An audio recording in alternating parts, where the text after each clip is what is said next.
Okay fine.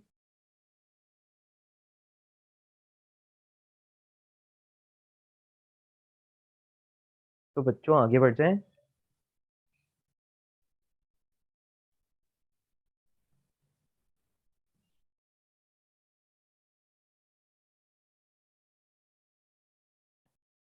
चलिए, तो अभी सब कुछ ठीक है।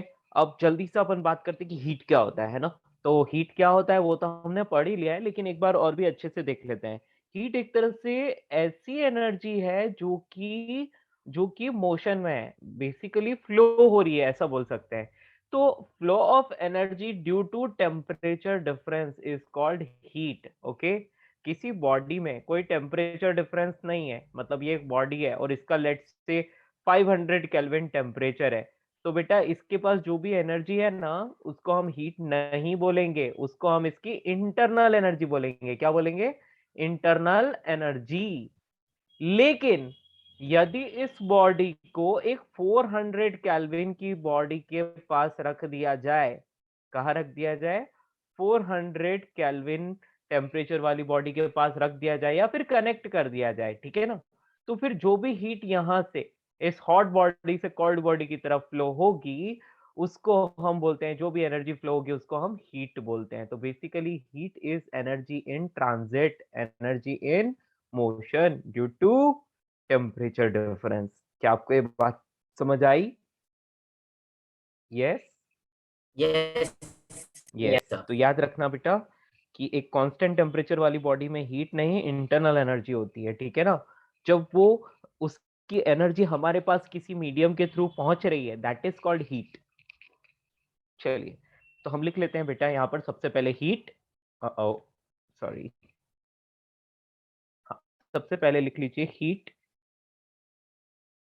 यस, तो इसके बारे में लिखते हैं the energy being transferred, the energy being transferred,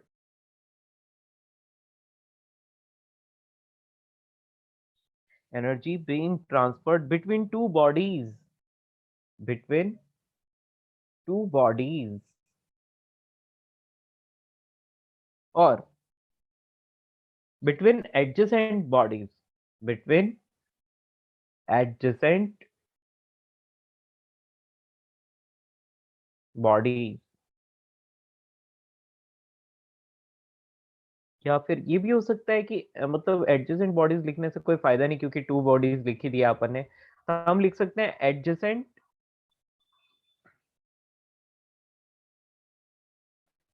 parts of bodies, ऐसा लिखना चलेगा। हाँ हाँ, adjacent parts of the bodies, मतलब एक ही बॉडी के दो डिफरेंट पार्ट्स, उनमें अलग अलग टेम्परेचर हो, ये भी पॉसिबल है ना। तो वहां पर भी ये फ्लो हो सकती है, ठीक है ना। तो adjacent parts, PARTS, adjacent parts of a body as a result, as a result of temperature difference. याद रखना बेटा, ये टेम्परेचर डिफरेंस की वजह से फ्लो हो रही है। तो टेम्परेचर डिफरेंस,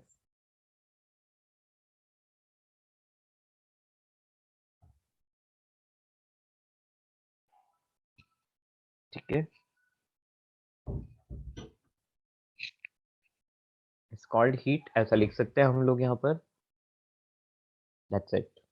तो बेसिकली हम बोल सकते हैं कि heat is the energy in transit, है ना। या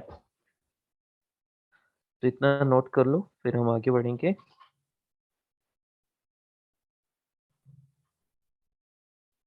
ओके, यूनिट क्या होगी हीट की? तो यूनिट, सबसे पहले हम बात करते हैं कि इसकी यूनिट होती है जूल, जो कि ऐसा ही यूनिट होती है, स्मॉल जे। जब कभी भी साइंटिस्ट का नाम लिखते हैं तो बेटा, यदि पूरा लिख रहे हो तो मतलब पूरा कंप्लीट यूनिट लिख रहे हो तो ऐसे फर्स्ट लेटर स्मॉल आएगा, लेकिन सिर्फ सिंबल लिख रहे हो तो कैपिटल लेटर, ठीक है। तो ये किस टाइप की यूनिट है? ये एसआई यूनिट है ना, एसआई यूनिट। लेकिन क्या है कि पहले ना, जब जूल ने ये सब कुछ डिफाइन किया था, उससे पहले कुछ और यूनिट चलती थी, और उस यूनिट को हम लोग क्या बोलते हैं, कैलोरी, और कैलोरी। ओके, समझ रहे हो? मतलब 1 gram of water from 14.5 degree to 15.5 degree. Yes yes, वो मैं नोट कराने वाला हूँ अभी, है ना। तो कैलोरी, इसका सिंबल जो है हम CAL ये यूज करते हैं, ठीक है। बिल्कुल सही बोला आपने।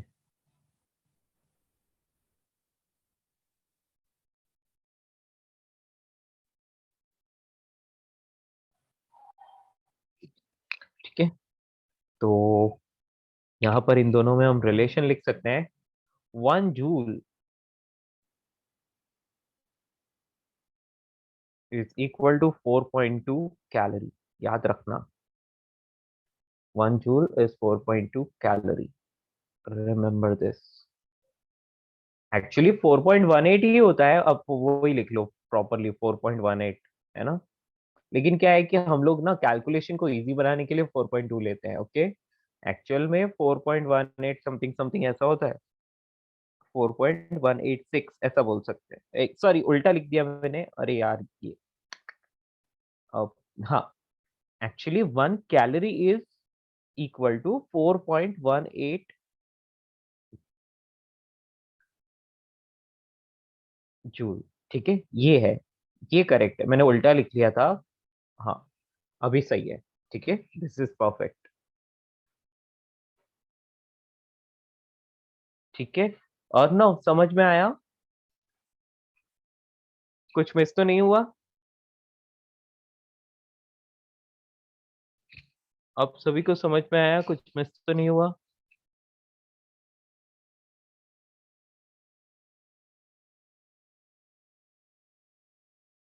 ठीक है, तो याद रखना बेटा, 1 कैलोरी इज 4.186 जूल होता है, लेकिन हम क्या है कि इन शॉर्ट 4.2 ही लिख लेते हैं, 4.2 जूल। ठीक है।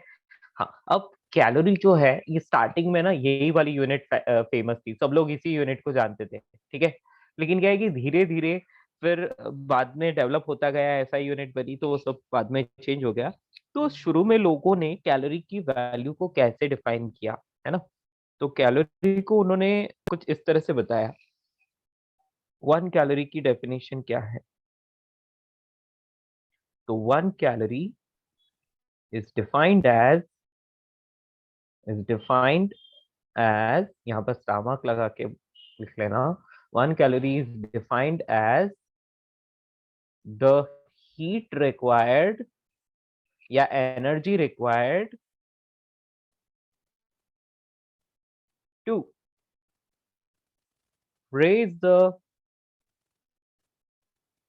temperature of temperature of 1 gram of water, 1 gram of water from 14.5 degrees Celsius to 15.5 degrees Celsius। बेटा समझ पा रहे हो ना? एट 1 atm प्रेशर, ऐसा बोल सकते हैं हम लोग, है ना। At 1 atm pressure.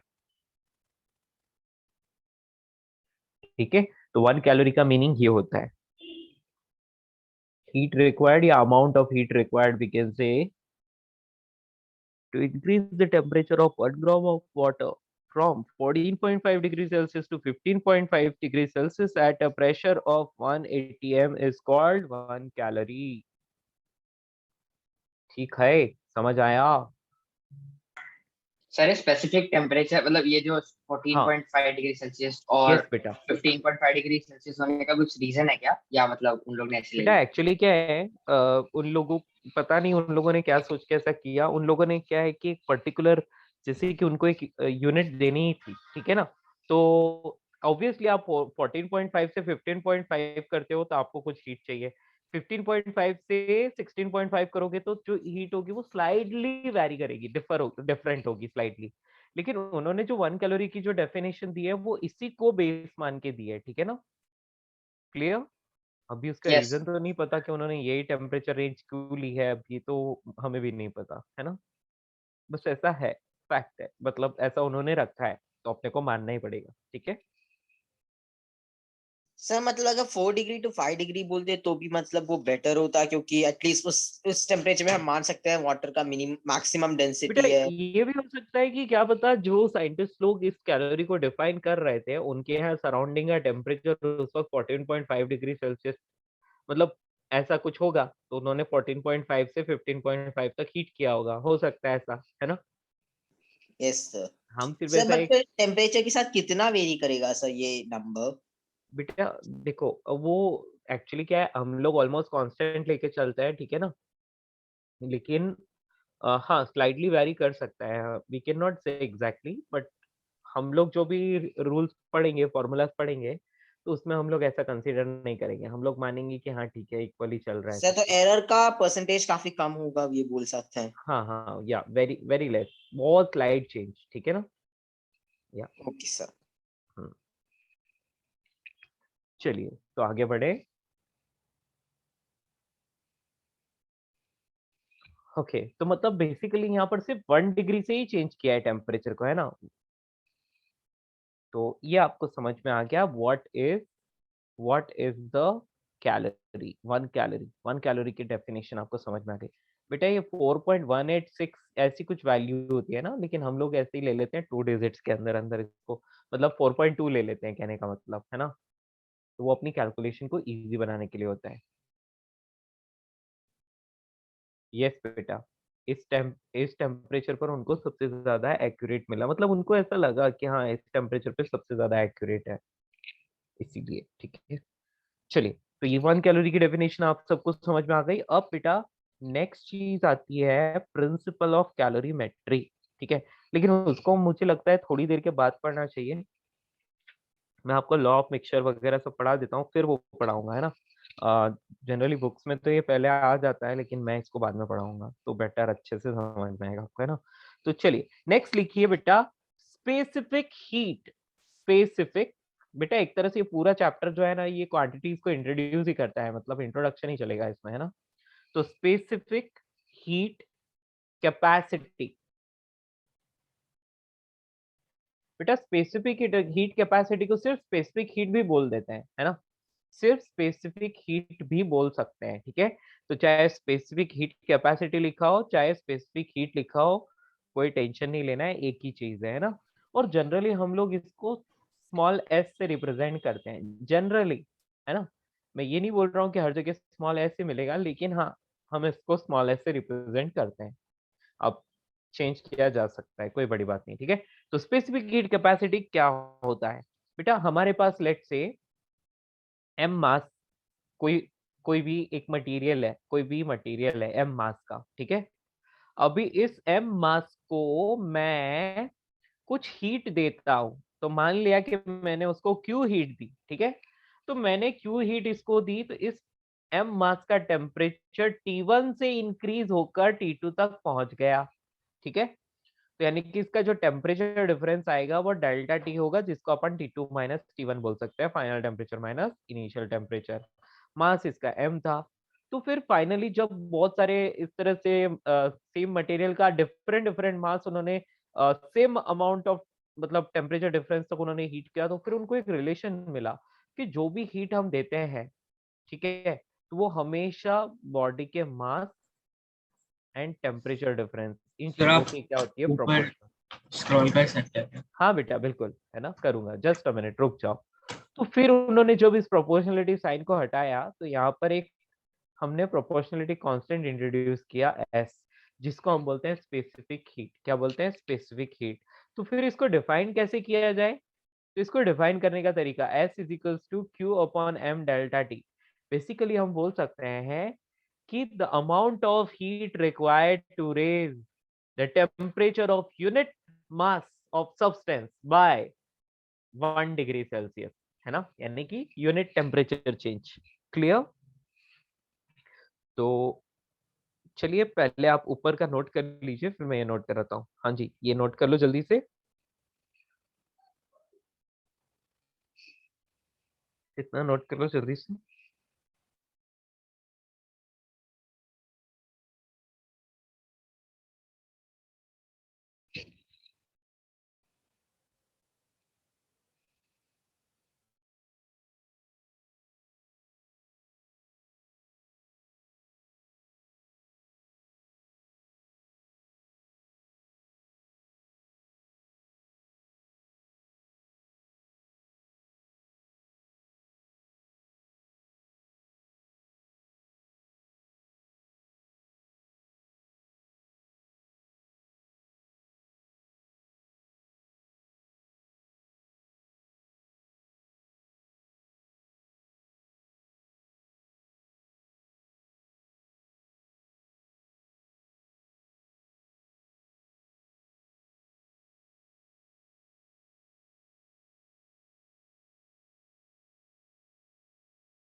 हेलो।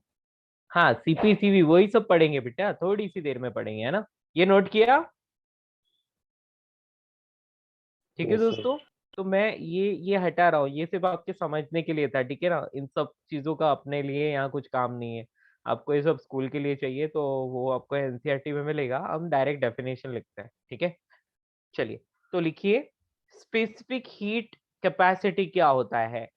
तो हम यहाँ पर लिख सकते हैं it is the heat required to change the unit mass of substance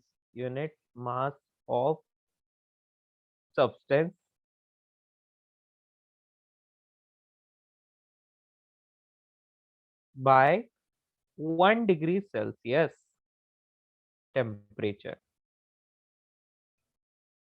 sorry, एक मिनट में पढ़ लेता हूँ। It is the heat required to change the, sorry मैं यहाँ पर एक वर्ड खा गया, मैंने गड़बड़ कर दी है ना। यहाँ पर क्या लिखना था, टू चेंज द टेम्परेचर। मास थोड़ी ना चेंज कर सकते हैं बेटा किसी चीज को गर्म करके, है ना। तो मतलब हो सकता है यदि वो क्या करे, स्टेट चेंज कर ले, तो स्टेट चेंज नहीं हो रही है ऐसा हम मान के चलते हैं, है ना। मतलब हम ये मान के चलेंगे कि वाटर से स्टीम नहीं बनेगी, वाटर वाटर ही रहेगा, ऐसा मान के चलेंगे हम, ठीक है। तो it is the heat required to change the temperature of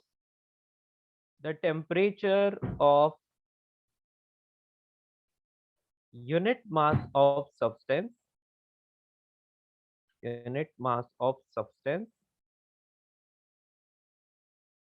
by 1 degree Celsius, ठीक है ना।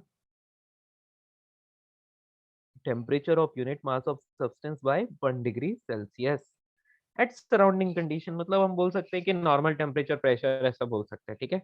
सॉरी, नॉर्मल प्रेशर ऐसा बोल सकते हैं, मतलब सराउंडिंग का 1 atm प्रेशर होता है तो उसी पर, ठीक है ना।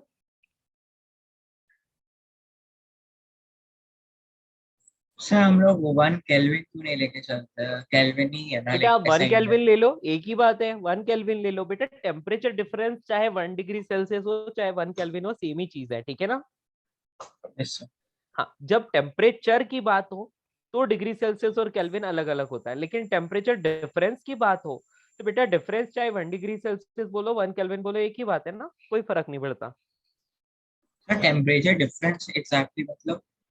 देखो, टेम्परेचर डिफरेंस का मतलब होता है final temperature minus initial temperature, है ना। तो ये अपने को यस। चाहिए, तो अब इसको चाहे 1 डिग्री सेल्सियस लिखो चाहे 1 केल्विन लिखो, कोई फर्क नहीं पड़ता, राइट। क्योंकि क्यों देखो सर? क्योंकि 28 1 kelvin. 28 degree Celsius minus 27 degree Celsius, ये लिखोगे तो आपको 1 डिग्री सेल्सियस मिलेगा, ठीक है। और यहाँ हाँ सर। पर मैं 301 केल्विन में से 300 केल्विन माइनस करूंगा तो 1 केल्विन मिलेगा, बात तो एक ही है ना। यस सर, समझ गया। ये तो डिफरेंस ऑफ टेम्परेचर में क्या होता है, वो 273 वैसे ही एक दूसरे से सब्ट्रैक्ट हो जाता है ना, इसीलिए। समझ पाए? यस। या तो it is the heat required to change the temperature of unit mass of substance by 1 degree Celsius, ठीक है। That's it. तो हम यहाँ पर बोल सकते हैं कि S is equals to Q upon M delta T, ठीक है। मतलब हीट रिक्वायर्ड इज क्यू। उसके बाद हम लोग बोल सकते हैं कि ये S होता है स्पेसिफिक हीट।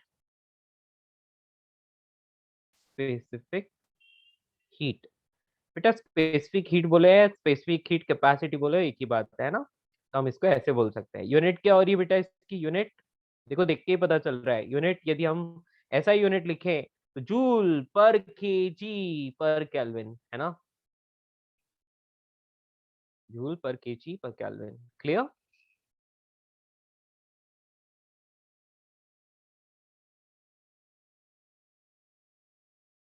समझ पाए? Yes sir. गुड। बाकी अपन चेंज कर ही सकते हैं इसको अपने अपनी रिक्वायरमेंट के अकॉर्डिंग, ठीक है। हाँ, लेकिन एक बात याद रखना बेटा, मास यदि ग्राम में दिया है तो स्पेसिफिक हीट भी फिर ग्राम, वो मतलब उसी हिसाब से दिया होगा, कैलोरी पर ग्राम पर वैसा कुछ। एस तो एंट्रोपी था ना। क्या क्या क्या? एस तो एंट्रोपी था ना।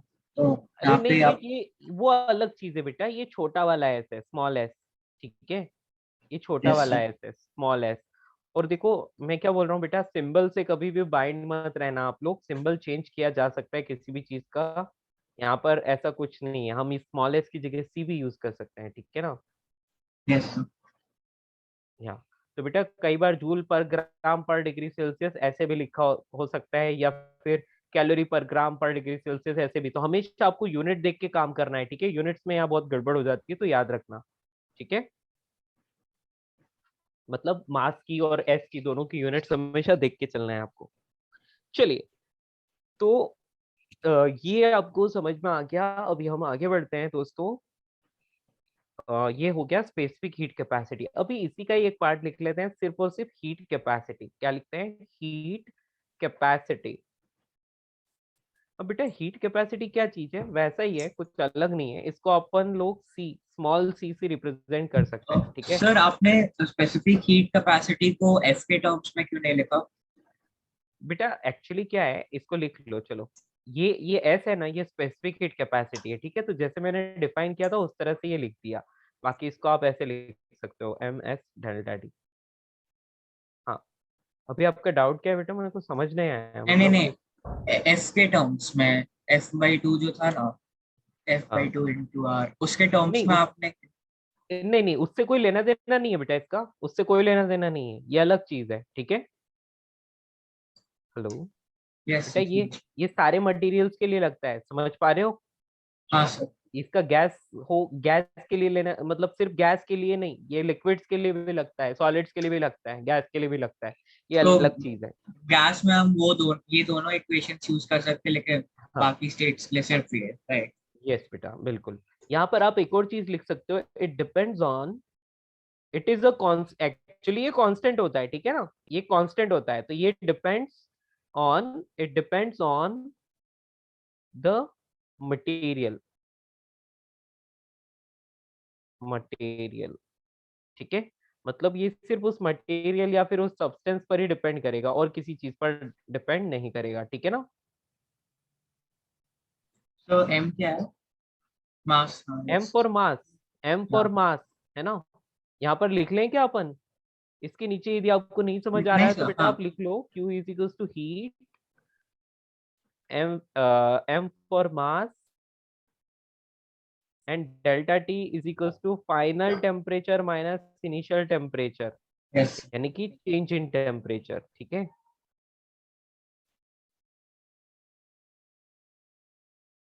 ओके बच्चा लोगों, ऐसा लिख लो यदि आप लोगों को कुछ ऐसा फील हो रहा हो कि सर याद नहीं रहेगा। वैसे ये अभी के लिए लिख रहे हो, आप देखना 4-5 क्वेश्चन सॉल्व करोगे तो आपको ये फॉर्मूला याद हो जाएगा, फिर आप कभी देखोगे भी नहीं इसको, ठीक है।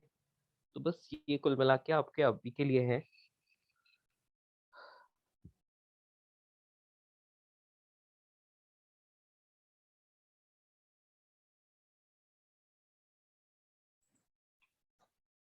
तो ये वाला स्पेसिफिक हीट कैपेसिटी में, और जो पहले हमने पढ़ा था उसमें थोड़ा कंफ्यूजन हो रहा है, लाइक हाँ दोनों ठीक में है, डिफरेंस।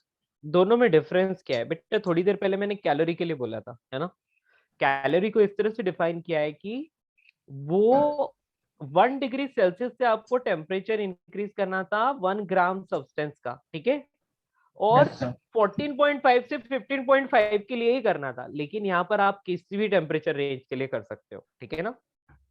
तो जब आप स्पेसिफिक हीट को डिफाइन कर रहे हो ना, एस की बात कर रहे हो, तो आपको Q upon M delta T लिखना पड़ेगा। देखिए ना, energy per unit mass per unit temperature, उसी को ही बोलते हैं ना बेटा, per unit, yes unit sir. Unit लिख दिया मैंने, यानी कि आप एम की वैल्यू 1 लिख लो, डेल्टा टी की वैल्यू भी 1 डाल दो, तो ये S is equal to Q बन जाएगा, ठीक है, वो स्पेसिफिक हीट हुआ। क्लियर? Yes sir. हाँ, तो जब जब 14.5 से 15.5 की बात करें तो वो होता है 1 कैलोरी, ठीक है। तो वो तो एक यूनिट की डेफिनेशन है, यहाँ पर ये क्वांटिटी है स्पेसिफिक हीट कैपेसिटी, ये होता है heat required to raise the temperature of unit mass of substance by 1 degree Celsius, ठीक है। अब आता है हीट कैपेसिटी, ठीक है। बेटा ये चीज जो है ये यूनिट मास के लिए नहीं, ये मास के लिए, मतलब आप समझ लो कि हम इसके लिए डायरेक्टली बोल सकते हैं कि it is the heat required to raise या चेंज, मतलब डाउन भी हो सकता है टेम्परेचर, जरूरी थोड़ी है कि बढ़े, to change the temperature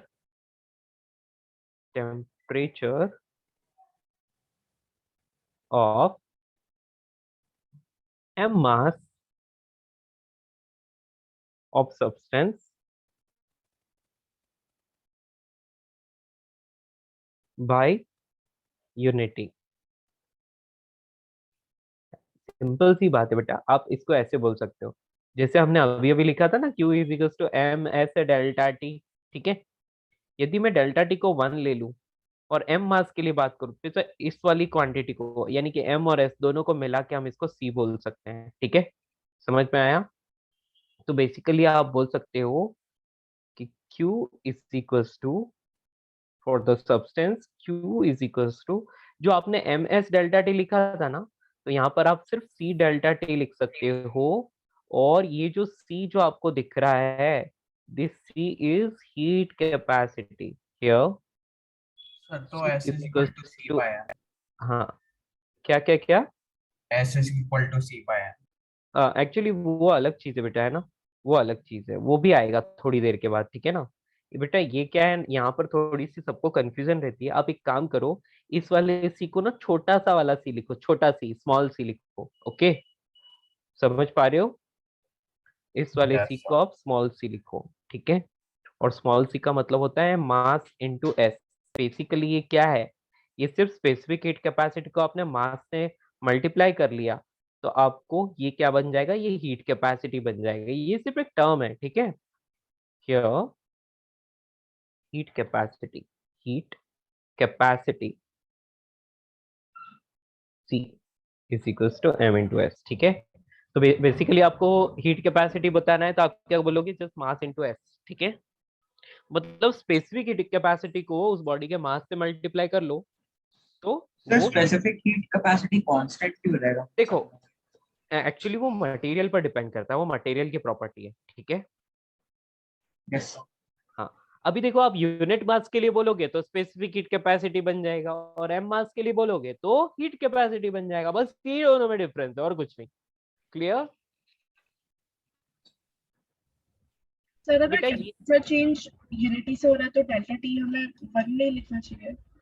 actually देखो, इसको ऐसे डिफाइन करते हैं, आप समझो, मेरा कहने का मतलब ये था कि it is the heat required. अब कुछ कितना कुछ डेल्टा टी टेम्परेचर चेंज किया होगा, तो डेल्टा टी को डिवाइड कर लूँ तो पर यूनिट चेंज के लिए ये आ जाएगा, इसको ही सी बोलते हैं। समझ में आया आपको? बेटा हम लोग नहीं बोलते कि 15 जूल लगते हैं जब 5 डिग्री सेल्सियस टेम्परेचर चेंज होता है ना? तो कोई आपसे पूछेगा कि अच्छा, तो 1 डिग्री सेल्सियस के लिए फिर कितने कितने जूल्स लगेंगे, तो आप बोलोगे कि Q is equals to 15 joule divide by कितना टेम्परेचर हुआ था, 5 डिग्री सेल्सियस चेंज हुआ था ना, डिवाइड कर लो, तो आप बोलोगे कि 3 जूल्स। समझ में आया? हाँ सर गॉट इट। हाँ, तो ये बस वैसे ही डिफाइन किया गया सर है। इसमें आपने मास क्यों नहीं लिखा? बेटा देखो, ये सी है ना, ये सी होता है ये मास इनटू स्पेसिफिक हीट। ठीक है, हाँ तो इसलिए मास नहीं लिखा, क्योंकि वो मास इस सी के अंदर ही है, वो मास इस सी में इंक्लूडेड है। Okay, yes sir specific heat capacity बोलोगे तो यूनिट मास के लिए, हीट कैपेसिटी बोलोगे तो एम मास के लिए। समझ गए यस।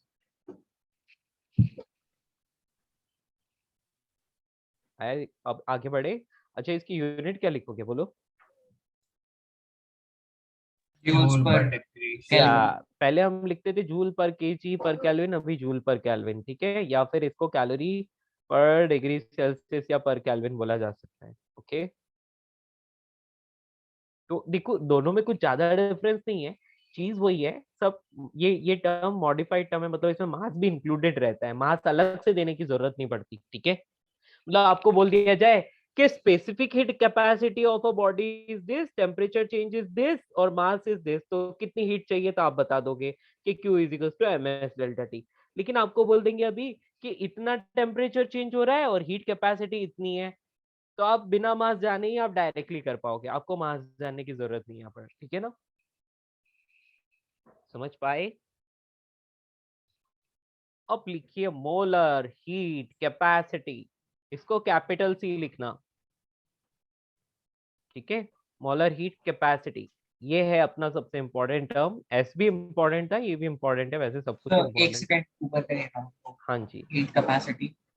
हाँ हाँ बिल्कुल, नोट कीजिए इसको। ठीक है, तो ये किस किस चीज पर डिपेंड कर रहा है बेटा? ये दो चीजों पर डिपेंड कर रहा है, मास पर भी डिपेंड कर रहा है और बॉडी की स्पेसिफिक हीट पर भी डिपेंड कर रहा है। ठीक है,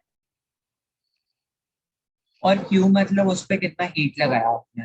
हाँ यस, मेरे पास कोई बॉडी है, उसको मैंने क्यों हीट दी और उसका डेल्टा टी टेम्परेचर चेंज हो गया। आपसे पूछेंगे हीट कैपेसिटी कितनी है, तो आप बोलोगे कि क्यू अपॉन डेल्टा टी ये हीट कैपेसिटी है। तो आपसे पूछेगा स्पेसिफिक हीट कैपेसिटी कितनी है, तो फिर आप में उसमें मास को भी डिवाइड कर दोगे तो स्पेसिफिक हीट कैपेसिटी बन जाएगा। ठीक है, एग्जाम्पल कर लेंगे अपन, है ना, एक एग्जाम्पल कर लेंगे तो अच्छा रहेगा। सर तो अगर ये आइसोलेटेड है मतलब पूरा, तो लाइक क्यू तो जीरो हो जाएगा ना। नहीं बेटा, मतलब आइसोलेटेड कहाँ, हम लोग बाहर से हीट दे रहे हैं ना, इसको हीट कर रहे हैं। Hello, yes sir. हाँ, आप मतलब आइसोलेटेड क्यों सोच रहे हो, मैंने कहीं आइसोलेटेड वर्ड नहीं बोला। मतलब हम लोग अज्यूम कर रहे हैं कि हीट तो कर ही रहा है। बेटा हीट क्या कर रहे हैं अपन, उसको प्रोवाइड कर रहे हैं हीट, है ना, using some yes source, using some source. Yes sir. ठीक है,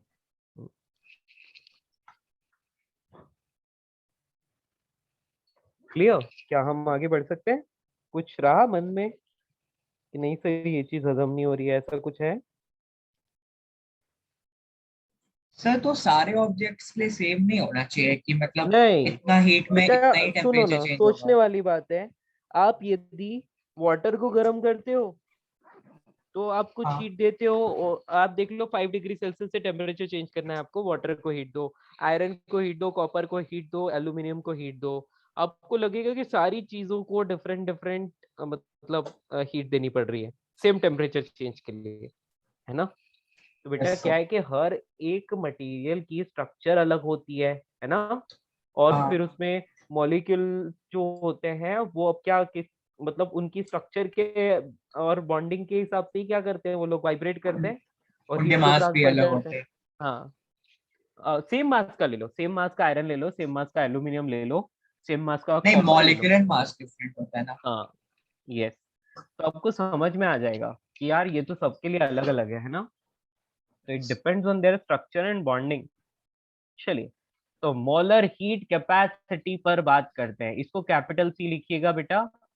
ठीक है, यहाँ लिखिए, it is the heat required, it is the heat required to change the unit mole of substance, unit mole of gas लिखना better रहेगा ना, हम लोग जनरली गैस के लिए मोल्स बोलते हैं ना, राइट। पानी के लिए मोल वोल कभी यूज किया है आप लोगों ने, वाटर के लिए लिक्विड स्टेट में? नहीं ना। सर कर सकते हैं ना यूज। हाँ कर सकते हैं, कर सकते हैं, बिल्कुल कर सकते हैं। ठीक है, सर वाटर लिक्विड के साथ अभी डील नहीं किया हम लोगों ने, सिर्फ हाँ गैसेस के हाँ साथ ही की है। हाँ, अपन कर सकते हैं पर, है ना, ऐसी कोई दिक्कत वाली बात नहीं है, केमिस्ट्री है भाई, तो हो सकता है। तो आपको मोल्स में जब डील करना हो तब आप इसको यूज करोगे। ठीक है, तो it is the heat required to change the unit mole of substance. Sir thermodynamics में हम लोग यही पढ़ रहे थे ना, मोलर हीट हाँ कैपेसिटी।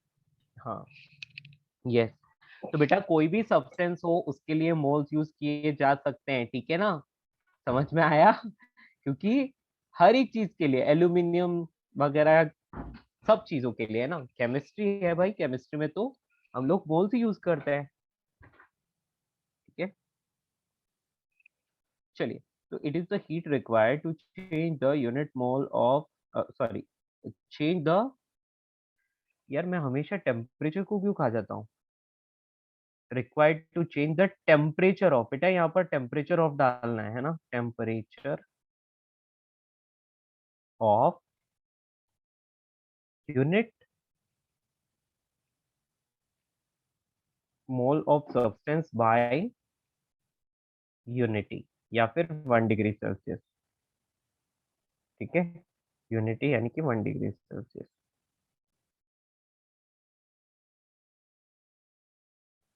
मतलब क्या? तो आप बोलोगे कि अच्छा मेरे पास कुछ मोल्स ऑफ सब्सटेंस है तो मैंने क्यू हीट दे दी उसको। तो आप बोलोगे अच्छा तो तुमने एन मोल सब्सटेंस का टेम्परेचर डेल्टा टी चेंज करने के लिए क्यू हीट दी, तो फिर 1 मोल के लिए 1 डिग्री सेल्सियस चेंज करना है टेम्परेचर, तो कितने दोगे? तो आप इसमें नंबर ऑफ मोल्स और चेंज इन टेम्परेचर को डिवाइड कर लोगे, तो ये आपका बन जाएगा सी। तो basically we can say Q is equals to NC delta T. The C is molar specific heat. बेटा मास से डिवाइड हो तो स्पेसिफिक हीट, ठीक है, और यदि मोल से डिवाइड हो तो मोलर स्पेसिफिक हीट, ठीक है। तो मोलर स्पेसिफिक हीट बोलो या मोलर स्पेसिफिक हीट कैपेसिटी बोलो, एक ही बात है। ओके बच्चों, यस। सर रिपीट कर सकते हैं? हाँ, मैंने बोला बेटा कि आपके पास n मोल ऑफ सब्सटेंस है और उसका टेम्परेचर डेल्टा टी चेंज किया, और इसके लिए आपको क्यू हीट देनी पड़ी। क्यू हीट दिया, n मोल का टेम्परेचर डेल्टा टी से चेंज हो गया। ओके, तो आपसे पूछा जाएगा कि अच्छा तो फिर 1 मोल का टेम्परेचर 1 डिग्री सेल्सियस से चेंज करने के लिए कितनी हीट दोगे? तो आप क्या करोगे, क्यू में n और डेल्टा टी से डिवाइड कर दोगे, है ना।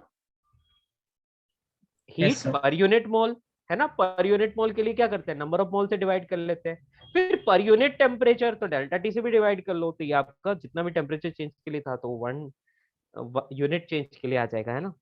तो आप बोल सकते हो कि ये क्या चीज बन गई, अभी मोलर स्पेसिफिक हीट बन गई, ठीक है। मोलर स्पेसिफिक हीट या मोलर स्पेसिफिक हीट कैपेसिटी एक ही चीज है, फिर से बोल रहा हूँ बेटा, ठीक है। यूनिट क्या होनी चाहिए बताइए?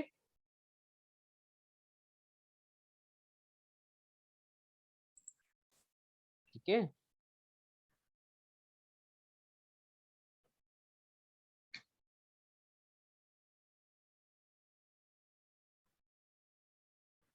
अब बेटा जो डिग्री सेल्सियस लिखा हुआ केल्विन भी हो सकता है ना, कोई दिक्कत नहीं है, और डिपेंड करता है क्वेश्चन पर, ठीक है। क्वेश्चन ऑप्शंस वो सब चीजें देख के चलना है आपको। सर बाकी गैस के अलावा बाकी स्टेट्स के लिए ऐसा डिग्री ऑफ फ्रीडम टाइप का कुछ नहीं होता? नहीं बेटा, हम लोग वो मेनली गैसेस के लिए स्टडी करते हैं, ठीक है ना। सर क्योंकि देखो जब आप सॉलिड्स की बात करोगे तो उसमें तो मूव करते ही नहीं है ना। Yes sir. उसमें जो भी मॉलिक्यूल्स होते हैं वो बाइंड रहते हैं पूरी तरह से, तो वो खुद से तो मूव करते ही नहीं है। लिक्विड की बात करें बेटा, लिक्विड में भी जब तक आप उसको कुछ करो नहीं, एक्सटर्नली कुछ एनर्जी ना प्रोवाइड करो, तब तक वो मूव नहीं करते हैं, वो रेस्ट में ही रहते हैं। सिर्फ गैस में ही रैंडमली मूव करते हैं, इसलिए उनके लिए डिग्री ऑफ फ्रीडम लिखना होता है।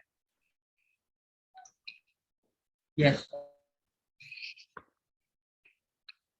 ओके, ये चीज अच्छे से समझ में आ गई, क्या हम आगे बढ़ सकते हैं?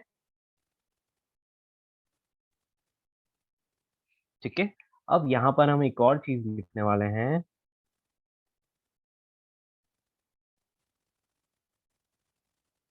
मोलर, तो जनरली ये चीज, ये जो मोलर स्पेसिफिक हीट वगैरह है ना, ये हम लोग गैस के लिए यूज करते हैं, ठीक है ना।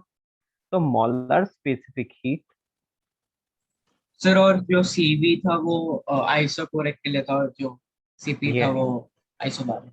ये तो molar specific heat at constant volume, ठीक है। यानी कि आपने वॉल्यूम को कांस्टेंट रखा और तब आपने मोलर स्पेसिफिक हीट डिफाइन करने के लिए बोला, तो उसको हम लोग क्या बोल लेते हैं, सीवी, ठीक है। अब इसको अपने को फाइंड करना है, तो चलिए हम इसको फाइंड करेंगे। कैसे करेंगे? हम जानते हैं कि C होता है Q upon N delta T, ठीक है। तो यहाँ पर V is equal to constant. यदि V कांस्टेंट होता है तो हम बोलते हैं आइसोकोरिक प्रोसेस होती है। कौन सी प्रोसेस होती है? आइसोकोरिक प्रोसेस होती है। और आइसोकोरिक प्रोसेस के लिए हेंस Q की वैल्यू कितनी होती है? आइसोकोरिक प्रोसेस के लिए Q की वैल्यू कितनी होती है बेटा? डेल्टा Q बोल लो, कितनी होती है? Yes sir 30 second. बेटा, वर्क तो जीरो होता है इसके लिए, तो डेल्टा U प्लस डब्ल्यू यानी वर्क जीरो। तो आप यहाँ पर लिख देते हैं F/2 NR डेल्टा T, यही लिखते हैं ना, यस। Plus zero. तो बेसिकली आपको Q की वैल्यू यही मिलती है, F/2 NR डेल्टा T, है ना, यही होता है, याद है? Yes sir. यस। तो इस चीज को हम रख लेते हैं इस फॉर्मूला में। तो hence CV is equals to Q की जगह क्या रख दूं, ये वाली वैल्यू रख दूं, and CV is equals to F/2 NR delta T। Possible भी सर। हाँ बेटा। सर आपने डेल्टा क्यू को डेल्टा यू से इक्वल कराया था और एमसीवी डेल्टा हाँ टी। वही वही बोल रहा हूँ, तो देखो ना यहाँ पे वही किया है, देखो यहाँ पर तो आपने W तो क्यू। अभी बोला कि यहाँ पे हम लोग सिर्फ गैस की बात नहीं कर रहे, तो हम लोग F/2 बेटा ये इंटू CP और आर। CV जो होता है ना, CP और CV सिर्फ गैस के लिए है, ये बोल रहा हूँ मैं, ठीक है। Yes CP sir. Molar specific heat at constant volume and molar specific heat at constant pressure, वो गैस के लिए बोल रहा हूँ, ठीक है। तो सर कांस्टेंट वॉल्यूम और कांस्टेंट प्रेशर सॉलिड्स और लिक्विड्स के लिए नहीं हो सकता? बेटा उसके लिए हम लोग नहीं यूज कर सकते, क्योंकि देखो लिक्विड्स में जो प्रेशर होता है वो डेप्थ के साथ इंक्रीज होता है, पता है आपको। Liquid yes sir. में यूनिफॉर्म प्रेशर नहीं रहता है, जैसे जैसे डेप्थ बढ़ती जाती है तो प्रेशर चेंज होता जाता है। सिर्फ गैस ही एक ऐसा सब्सटेंस है जिसमें ऊपर से नीचे तक सेम प्रेशर रह सकता है, ठीक है। Yes sir. तो इसलिए हम लोग ये गैस के लिए लेते हैं, ठीक है ना, समझ यस पाए। तो ये यस। चीज वैसे आपको याद है, तो इसलिए मैं डायरेक्टली लिख लूँ तो भी कोई दिक्कत नहीं है ना। तो delta yes Q sir. Is equals to U होता है फॉर आइसोकोरिक प्रोसेस। तो हम बोल सकते हैं कि Q is equals to F/2 NR delta T, एक स्टेप कम लिखनी पड़ेगी नहीं। तो ये समझ चलो गए। यस। CV की वैल्यू ये आ गई, तो आप यहाँ पर लिख सकते हैं molar specific heat at constant volume is F/2R। Clear. Yes sir. और ये हम सिर्फ आइडियल गैस के लिए लिख रहे हैं, we are not talking about real gas, we are just talking about ideal gas only, ठीक है। So what about for solid and liquid? बेटा उनके लिए ये चीज नहीं लिखनी पड़ती है, उनके लिए डायरेक्टली आ जाता है। ये उनके लिए देखो सॉलिड्स और लिक्विड के लिए ये आता है, heat capacity, specific heat capacity, इन चीजों को ही यूज करते हैं। वहां पर मोल्स वगैरह में आपको कुछ नहीं दिया होगा, ठीक है ना, वहां पर मास दिया होगा। बेटा सॉलिड्स और लिक्विड्स के लिए आपको मास दिया होगा, इसलिए आप वो यूज करोगे, ठीक है। सर तो सॉलिड्स और लिक्विड्स के टेम्परेचर चेंज ऑब्जर्वेशन होता है राइट? हाँ या मतलब हम लोग हीट प्रोवाइड करेंगे और कितना टेम्परेचर चेंज होगा बस, उससे हम लोग सी कैलकुलेट यस करेंगे। यस। बेटा। तो बेटा सॉलिड्स और लिक्विड्स के लिए आपको MS डेल्टा टी ये चीज यूज करनी होगी। जब गैस की बात आए तो फिर वो इस तरह से ये वाली चीजें आ जाएंगी, ठीक है ना, molar specific heat and this, got it. Now next चीज आती है molar specific heat at constant pressure. तो कॉपी करना है। करना है, ओके। मैं ये वाला लिख लूं क्या, ठीक है sir. Molar specific heat at constant pressure. इसको CP से रिप्रेजेंट करते हैं, CP। ये बेटा ये C कैपिटल लिखने का है, ठीक है ना, वरना आप सारे CC में कंफ्यूज हो जाओगे, इसलिए चलिए। तो इसके लिए मैं लिख सकता हूँ क्या, कि हम लोगों को पता है क्या कि यार C is equals to Q upon N delta T होता है। P is equals to constant जहां पर भी होता है, वो कौन सी प्रोसेस होती है, आइसोबारिक। और आइसोबारिक प्रोसेस के लिए हम लोग क्या बोल सकते हैं, Q की वैल्यू कितनी होती है, उसके लिए Q की वैल्यू होती है, याद है, तो डेल्टा U प्लस W। यहाँ पर हम बोल सकते हैं F/2 plus 1 NRT. NR delta T, ये ऐसा कुछ आता है ना। तो हम लोग अब क्या करेंगे, इस चीज को इस फॉर्मूला में रख लेते हैं। तो CP is equals to F/2 plus F/2 + 1। 1 NR delta T divide by N delta T, ठीक है। तो कितना मिल रहा है, F/2 प्लस 1R, ठीक है।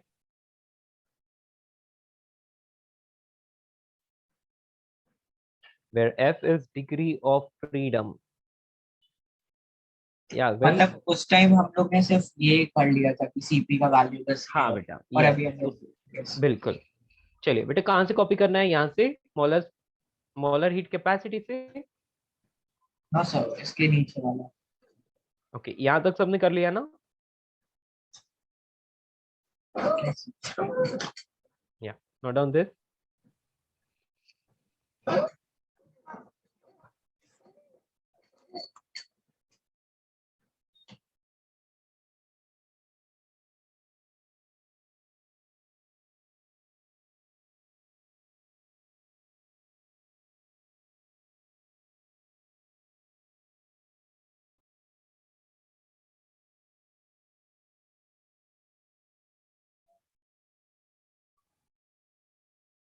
सो अभी तक फिजिक्स में जितने चैप्टर्स हुए हैं, ये चैप्टर्स मेरे को सबसे लाइक इंटरेस्टिंग और इजी लगा कंपैरेटिवली।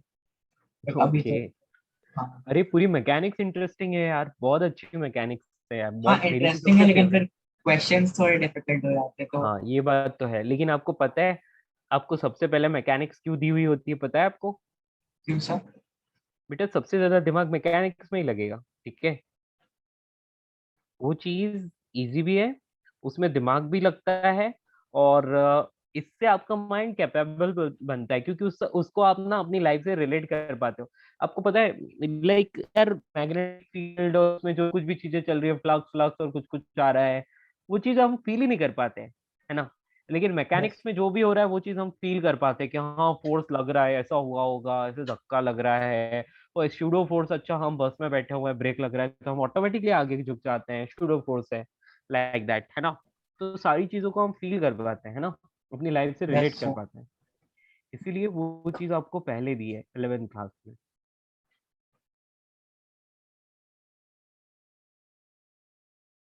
जब आप 12th क्लास में आ जाओगे तो किसी चीज को फील नहीं करोगे, सिर्फ आप उन चीजों को जानते हो और उनको अप्लाई करते हो, ठीक है? पूरा एप्लीकेशन पार्ट रहता है।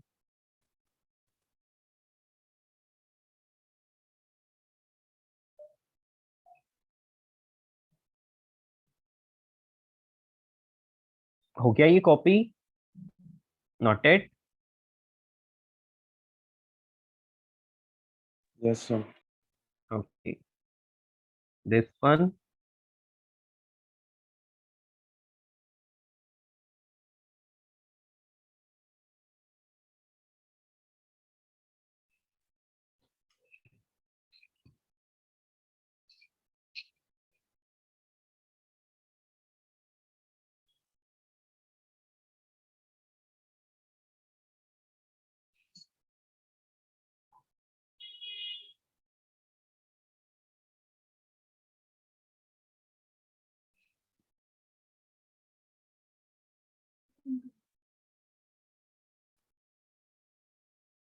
सर आप हमें क्लास 11th के भी चैप्टर्स कराएंगे? क्लास 11th के चैप्टर्स?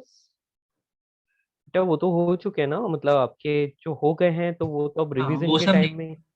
हाँ। लेकिन बचे हुए चैप्टर्स क्लास 11th के, ओके। जैसे एस एच एक्चुअली एम। क्या होता है बेटा, आपके तो पैरेलल क्लासेस लगेंगी ना, यस सर। लाइक।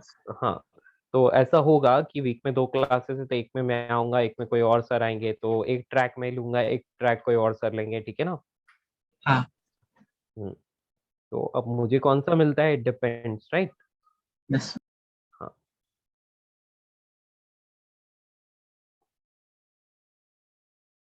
कोई भी पार्ट मिले हम अच्छे से करेंगे, कोई दिक्कत नहीं है, ठीक है? इलेक्ट्रोस्टैटिक्स भी बहुत अच्छे से आपको सीखना है, क्योंकि वो आप अच्छे से सीखोगे ना तो आगे का पार्ट भी आपको थोड़ा सा मतलब कनेक्ट करके और अच्छे से पढ़ पाओगे, मतलब मजा आएगा, वरना सर इलेक्ट्रिसिटी में आगे रोटेशन का बहुत काम आता है ना? बहुत नहीं आता, कुछ क्वेश्चंस में यूज होता है बेटा, है ना? यस। हाँ, लेकिन आप ये मत सोचो कि वो रोटेशन नहीं आता तो वो नहीं सीखता, ऐसा कुछ नहीं है, है ना? Rotation yes. यदि आप अच्छे से ना भी सीख पाए हो कोई फर्क नहीं पड़ता। हाँ, आपको टॉर्क क्या होता है बस इतना पता है ना? हाँ। यस। एंगुलर मोमेंटम क्या होता है इतना पता है, वो कहीं कहीं क्वेश्चंस में यूज होता है, दैट्स इट। ऐसा नहीं है कि पूरे में उसी का होगा, नहीं। आपको न्यूटन्स लॉ आना चाहिए, यदि न्यूटन्स लॉ ऑफ मोशन और वर्क पावर एनर्जी आपको आता है तो बेटा आप चीजें समझ सकते हैं, ठीक है ना? Yes sir. हाँ, कुछ कॉन्सेप्ट्स में रोटेशन वगैरह यूज होता है, तो ठीक है, विल सी, डोंट वरी। आपको कुछ भी ऐसा नहीं है कि यदि रोटेशन नहीं आता होगा तो आपको एक फियर हो जाता है, अगर मेरे को रोटेशन नहीं आता ये कैसे समझूंगा, ऐसा नहीं होगा, ठीक है? चलिए, तो ये आ गया सीपी एंड सीवी, ठीक है? इनमें किसी को कोई भी प्रॉब्लम? नो? ओके, तो हम लोग एक और फॉर्मूला लिखते हैं, मेयर्स लॉ।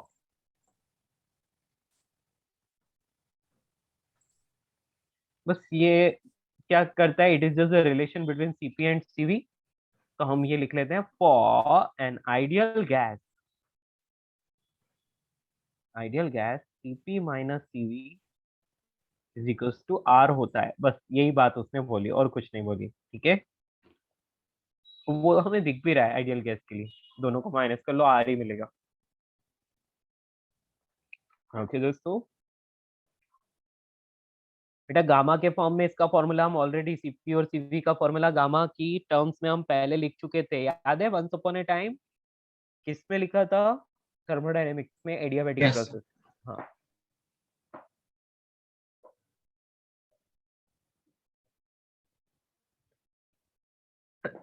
Okay done. एक दो क्वेश्चन करते हैं, ठीक है। Find the heat required, find the heat required to raise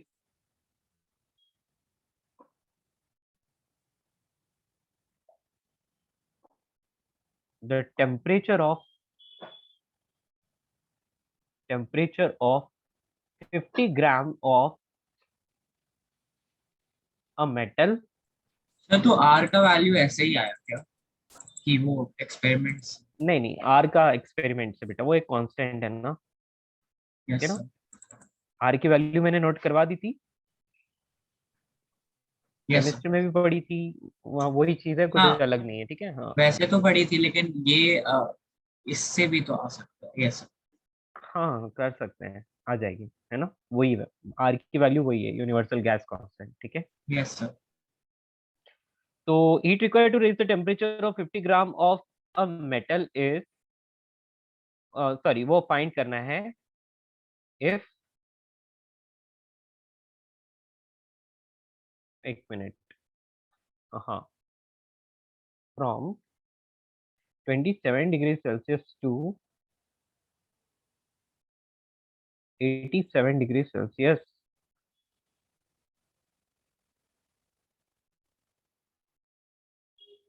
given that specific heat of metal, specific heat of metal is equal to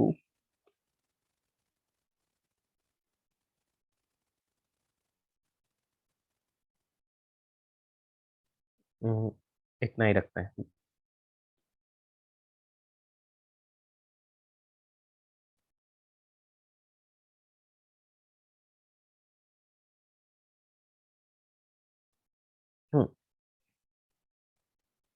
solve this जल्दी से।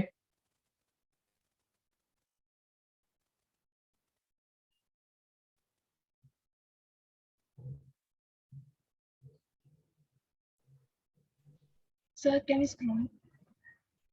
हम्म, और भी ऊपर जाना है, इतना काफी है।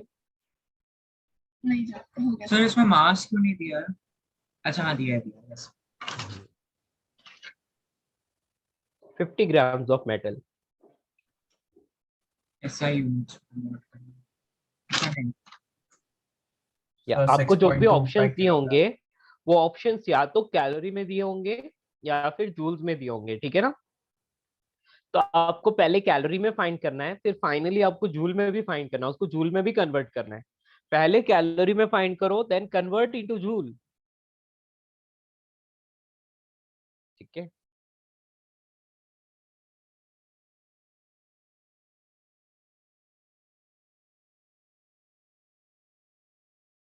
7500 किसने लिखा?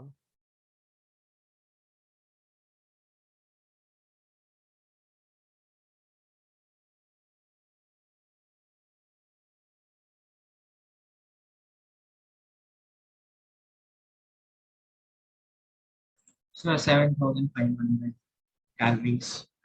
Okay, convert into joule also, use 4.2 है ना, 4.18 मत यूज करना, 4.2 यूज करना, ठीक है। गिवन रहेगा ना वो क्वेश्चन में।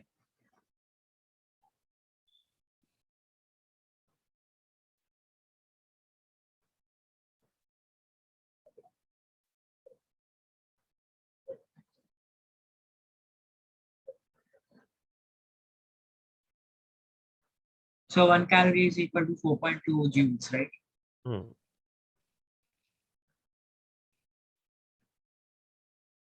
ओके, चलिए तो जल्दी से इसको सोल्व करते हैं। Q is equals to M S delta T, जल्दी से इसको लिख लेते हैं। 50 ग्राम्स है, 50 रख लो, क्योंकि ये आपको इस तरह से ग्राम पर मतलब calorie per gram per degree Celsius में दिया है, इसलिए डायरेक्टली मल्टीप्लाई कर सकते हैं। डेल्टा टी 87 में से 27 माइनस किया तो कितने आए, बोलिए? 60, यस सर। राइट? ओके, तो अभी कितना मिल रहा है? 7500 जूल, ठीक है, सॉरी कैलोरी, या फिर इसको 7.5 किलो कैलोरी बोल सकते हो, बिल्कुल सही है, कोई दिक्कत वाली बात नहीं है ना? ऐसा भी लिखा हो सकता है।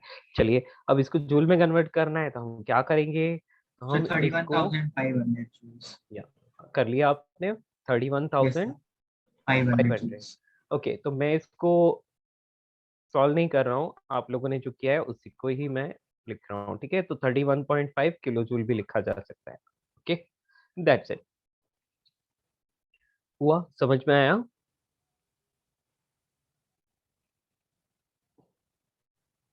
स्टार मार्क करके लिखो, स्टार मार्क करके लिखो, specific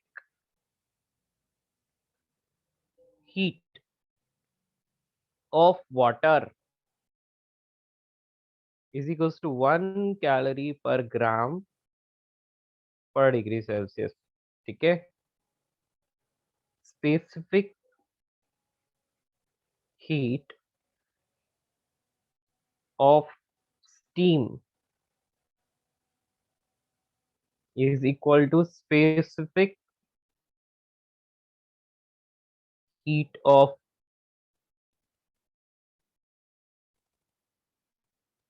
ice is equal to specific heat of water by 2।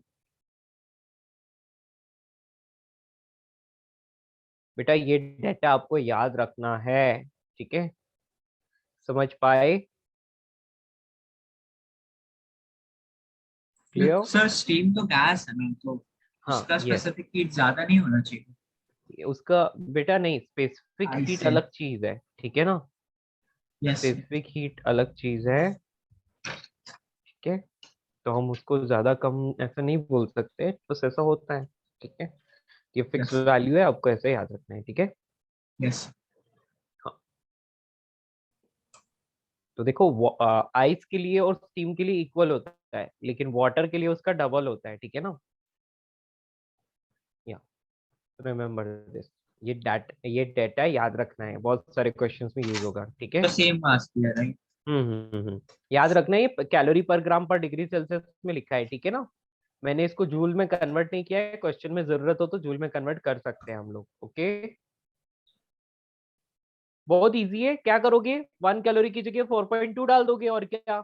और नीचे किलोग्राम करना है तो ऊपर नीचे दोनों तरफ 10⁻³ से मल्टीप्लाई कर लो, तो नीचे किलोग्राम आ जाएगा और ऊपर 10⁻³ आ जाएगा। Yes, yes sir. तो वो हो जाएगा, हम लोग कर सकते हैं ना। 4200 जूल पर केजी, ऐसा हो जाएगा, है ना?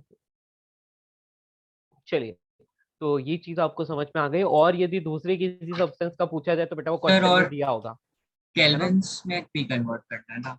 हाँ हाँ, मतलब वो केल्विन में होगा ऑब्वियसली, ठीक है? क्योंकि वो टेम्परेचर डिफरेंस है, तो इसलिए कोई दिक्कत वाली बात नहीं है, ठीक है ना? ठीक है सर। हाँ, चाहे डिग्री सेल्सियस में दिया हो चाहे केल्विन में, वो एक ही बात है, कुछ फर्क नहीं पड़ेगा अपने को। ओके, आगे बढ़ सकते हैं। इतना सबको समझ में आया? कर पाओगे ना? चलिए, तो नेक्स्ट लिखिए, find the heat required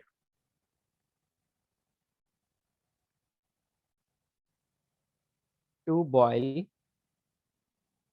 boil ज्यादा हो जाएगा, मैं लिखता हूँ heat required to change the temperature of water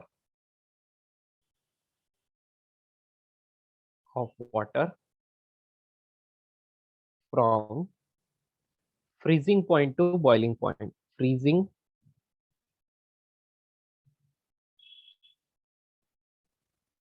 point to boiling point,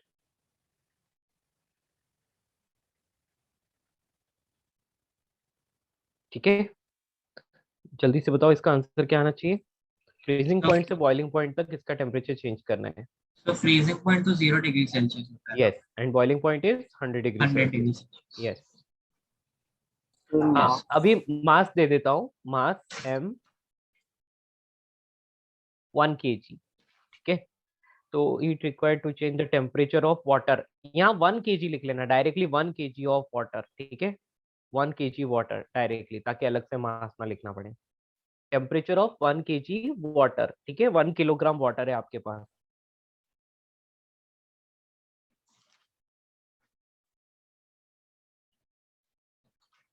तो किस में चाहिए कैलोरीज पर ग्राम? आप कैलोरीज में ही कर दो, ठीक है, कैलोरीज में ही कर दो, काफी है ना। जूल में कन्वर्ट करना तो आता ही है, तो आप जस्ट डू इन कैलोरी।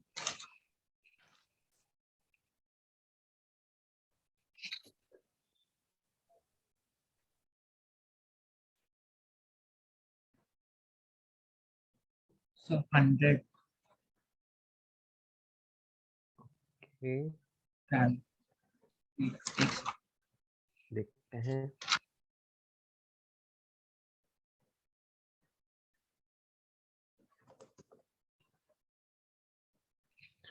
चलिए, बहुत सिंपल सा क्वेश्चन था, जस्ट फिंगर 100 टिप्स से किलो सॉल्व हो कैलोरी। सकता है। Very good. 100 kilo calories correct answer है ना। तो यहाँ तो पर आप क्या किलो लिख सकते हो, कैलोरीज 10⁻³ इंटू 1 इंटू 100 से चेंज हो रहा है ना, ये 100, तो ये हो गया 10⁵ कैलोरीज। इसको आप बोल सकते हो 100 किलो कैलोरीज, ठीक है, एक ही बात है। क्लियर। अच्छा, उसको ग्राम में कन्वर्ट करना है। यस। हाँ हाँ, ओके दोस्तों, समझ आया। ये 1 क्या है, 1 calorie per gram per degree Celsius है ना, इसीलिए। चलिए, तो यहाँ तक तो सबका क्लियर है। अभी आगे बढ़ते हैं। जूल में पूछा होता तो क्या आता, 420 किलो जूल, है ना। Yes sir. That's it. तो ये सारी चीजें क्लियर हो गई, ये आपको बहुत अच्छे से समझ में आ गया। अब मैं आपको पढ़ाता हूँ नेक्स्ट चीज, that is law of mixture. Sir एक बार आप रिपीट कर सकते हैं कि specific heat of water joules में कितना होता है? Specific heat of water joules में कितना होता है, 1 calorie per gram per degree Celsius. इसको मैं पहले कन्वर्ट करता हूँ जूल में, तो जूल में कन्वर्ट करने के लिए मुझे 4.2 से मल्टीप्लाई करना पड़ेगा, राइट। Yes sir. तो ये जूल बन गया। अभी नीचे वाला क्या है, ग्राम है, तो ग्राम को अब मुझे किलोग्राम में कन्वर्ट करना है, तो किलोग्राम के लिए मैं 10⁻³ से ऊपर और 10⁻³ से नीचे मल्टीप्लाई कर लेता हूँ, तो मुझे ऐसा मिलता है। ये डिग्री सेल्सियस की जगह केल्विन लिख सकता हूँ, या डिग्री सेल्सियस भी रखूँ तो भी कोई तकलीफ नहीं है, ठीक है, चलेगा। अब मैं यस क्या करता हूँ, नीचे वाले 10⁻³ को किलो बना देता हूँ, है ना। तो 4.2 किलो जूल, और यहाँ पर किलोग्राम पर केल्विन। समझ में आया। एक किलो का के छोटा होता है बेटा, याद रखना, किलोग्राम का के छोटा होता है, केल्विन का के कैपिटल वाला होता है, ठीक है। तो इसको 4200 भी लिख सकते हो, 4200 जूल पर केजी पर केल्विन, या फिर 4.2 किलो जूल पर किलोग्राम पर केल्विन, ठीक है, एक ही बात है। क्या आप इसको समझ पाए। ऐसे कन्वर्ट कर सकते हैं अपन। सर एक ग्राम को 10⁻³ केजी। हम्म एक ही बात है, ठीक है। तो मैंने तो जस्ट ऊपर नीचे 10⁻³ से मल्टीप्लाई कर लिया, आप ऐसे करो, यस। चाहे आप नीचे 10⁻³ केजी लिखो, एक ही बात है, वो ऊपर जाके 10⁻³ बनेगा ना, तो यस वही यस। आएगा आपका आंसर, फाइनली वही आएगा। चलिए, तो ये आपको कन्वर्जन समझ में आ गया। अभी आगे बढ़ते हैं, ठीक है। हाँ, नेक्स्ट एक काम करते हैं, हम लेटेंट हीट्स को भी साथ में लिख लेते हैं। लिख लीजिए लेटेंट हीट,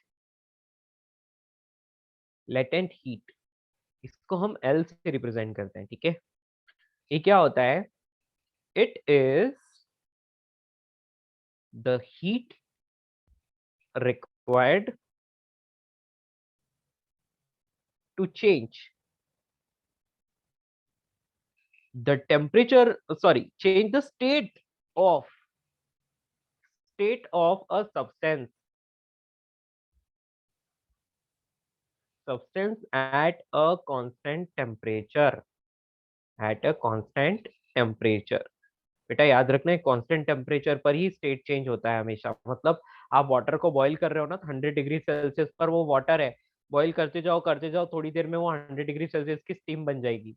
टेम्परेचर चेंज नहीं हुआ लेकिन स्टेट चेंज हो गई।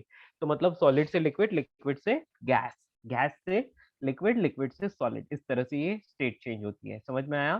तो हम बोल सकते हैं कि L is equals to Q by M, heat required. Oh एक मिनट, हाँ, it is the heat required to change the state of, बेटा यहाँ पर मैं एक चीज खा गया, state of a unit mass, unit mass of substance. ठीक है, अभी कंप्लीट हुआ ये, अभी ठीक से कंप्लीट हुआ। ओके, तो आप इसको लिख सकते हो एल, ये क्या है, ये है लेटेंट हीट, LATENT,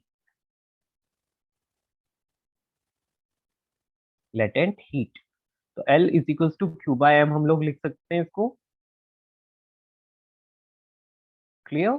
तो हम यहाँ पर फाइनली लिख सकते हैं कितनी हीट चाहिए एम मास की स्टेट चेंज करने के लिए, कितनी हीट चाहिए, तो Q is equals to ml, ऐसा लिख सकते हैं। ठीक है, चलिए। Yes sir.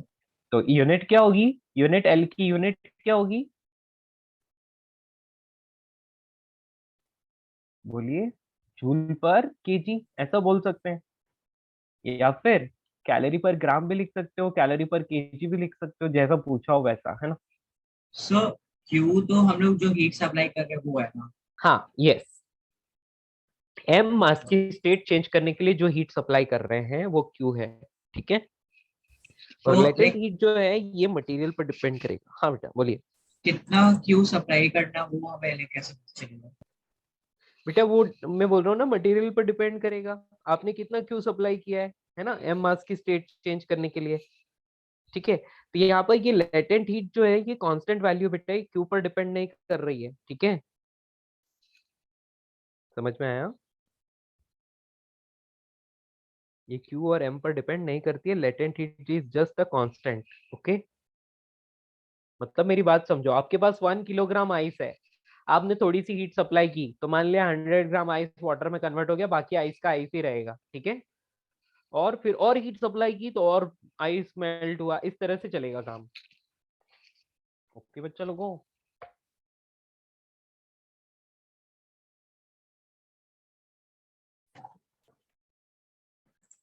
समझ पाए? सो मैं डिस्कनेक्ट हो गया थी, तो रिपीट कर सकते मैं बोल रहा हूँ बेटा कि ये एल है ना, ये क्यू और एम पर डिपेंड नहीं करता, ये मटेरियल की प्रॉपर्टी है। ठीक है, हैं। यस। हाँ। तो अब बेटा, अब जैसे कि आपके पास 1 kg आइस है, आपने थोड़ी सी हीट डाल दी, तो थोड़ी सी हीट मतलब प्रोवाइड की, तो प्रोवाइड करने पर 100 ग्राम आइस पिघल गया, बाकी आइस का आइस ही रहेगा, फिर और हीट डालोगे तो और आइस मेल्ट होगा, इस तरह से चलेगा। ठीक है, तो फिर उस अगर 100 ग्राम साइज मेल्ट हुआ तो उस केस में हम लोग एम 100 ग्राम क्या। हाँ, यस। ओके, वैसे ये फॉर्मूला इस तरह से चलता है, Q is equal to ml, इस तरह से यूज करते हैं, ये तो सिर्फ डिफाइन करने के लिए था, एक्चुअल में हम इस तरह से यूज करते हैं फॉर्मूला को। ठीक है ना, Q is equal to ml। तो m मास की स्टेट चेंज करने के लिए कितनी हीट देनी पड़ेगी, Q is equal to ml, ऐसे। तो हम लिखेंगे अब next, it is of two type, it is of two type. Number one, latent heat of fusion. ठीक है, इसको हम LF से रिप्रेजेंट करते हैं, लेटेंट हीट ऑफ फ्यूजन। तो बेटा ये क्या होता है, सेम ही चीज है लेकिन एक पर्टिकुलर स्टेट के लिए डिफाइंड होती है, यानी कि हम बोलते हैं कि it is the heat required, it is the heat required to change the state of unit mass of substance from solid to liquid, solid to liquid, मतलब सॉलिड से लिक्विड में आपको कन्वर्ट करना है, आइस से वाटर बनाना है, तो आपको कितनी हीट देनी पड़ेगी, है ना? ये उस चीज का मेजरमेंट है, एक तरह से, सॉलिड टू लिक्विड। तो it is called latent heat of, हाँ एट कांस्टेंट टेम्परेचर लिखना मत भूलना बेटा, ये हमेशा कांस्टेंट टेम्परेचर पर होता है, and that is obviously freezing point, right.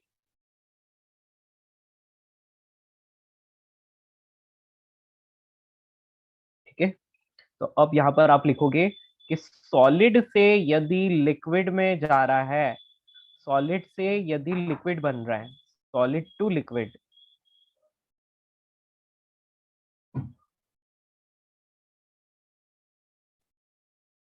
तो ऐसे में क्या होगा, हीट क्या होगी, एब्जॉर्ब होगी, तो आप लिखोगे Q is equal to M into L F. ठीक है, एंड यदि लिक्विड से सॉलिड बन रहा है तो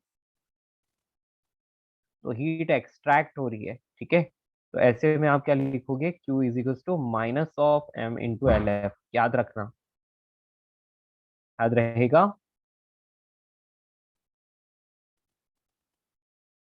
बहुत सिंपल सी चीज है, एक में हीट रिलीज हो रही है, एक में हीट एब्जॉर्ब हो रही है। ठीक है, तो हीट एक्सट्रैक्ट होता कैसे, लाइक उसको बेटा टेम्परेचर का। आपने, आपको याद है फ्रिज में क्या होता था, मैंने रेफ्रिजरेटर पढ़ाया था, उसमें बताया था कि फ्रिज के अंदर से हीट लेके बाहर फेंकती थी अपने सराउंडिंग में, तो अंदर से हीट एक्सट्रैक्ट कर दी, निकाल के ले ली, तो मतलब क्यू को अपन क्या लिखते हैं यहाँ पर, नेगेटिव लिखते हैं। समझ में आया, हीट रिलीज बेसिकली, जब भी लिक्विड से सॉलिड बनता है हीट रिलीज होती है। ओके,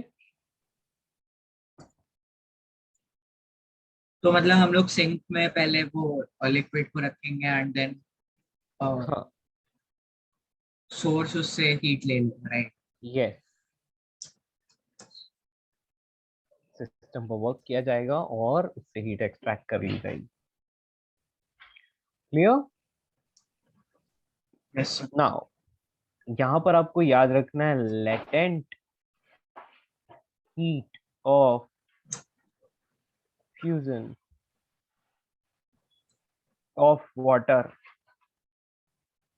वाटर आइस बोल सकते हैं अपन,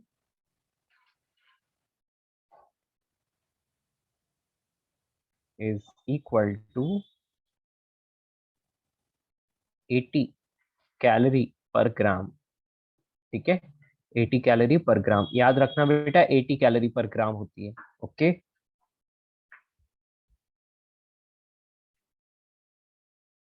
इस चीज को आपको ध्यान रखना है, latent heat of fusion of water या फिर ice, that is 80 calorie per gram. Number 2, second type का, that is latent heat of vaporisation.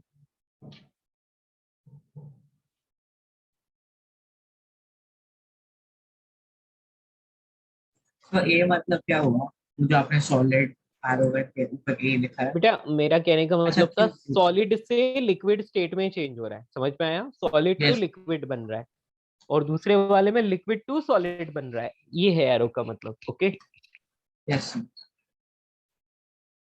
वो क्यों है ना। हाँ ये क्यों है।